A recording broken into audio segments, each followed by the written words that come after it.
Learn how Anita managed to raise funds for her sick mother at the age of 12 years. Anita lives in the villages of Uganda, and one day after school she found that her mother could not move her body or hug her the way she used to do when she came from school. In Anita's mind, maybe her mom was playing games and today she wasn't interested or she was in a bad mood.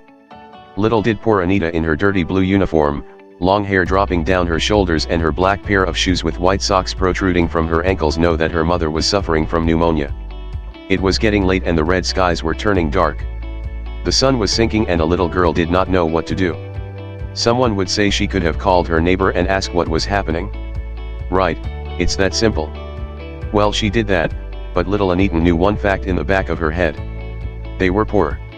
Well, her neighbor, Peter's mom, helped take her mom to the hospital. There was not much Peter's mom could do.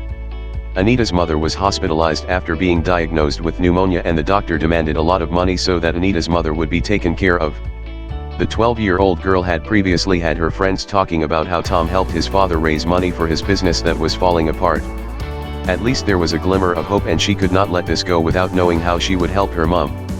Anita invited Tom and his father for dinner, and they brainstormed ideas on how they would write a great fundraising letter and seek donations to help her mom with the hospital bills. Tom and his dad were great people, and they quickly gave her tips on what she needed to include in her fundraising letter so that it could attract people's attention and raise money for her mother quickly. She was told about a kind fiber seller who helped people with fundraising letters and always took the job with all her heart. Tom's father described the seller passionately as someone who gave it all her best to ensure that his business would come back to life. And it did. Tom's father helped Anita make arrangements with the seller, and they agreed on a date to publish the fundraising letter on their new GoFundMe page.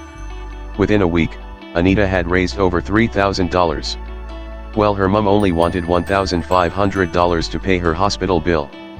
That is the power of opening a GoFundMe page and having a great writer who is passionate about her work do the writing and setting up of your GoFundMe page so that you can solve your problems with ease. Did you know that a fundraising letter is not only for the sick or those whose businesses are failing?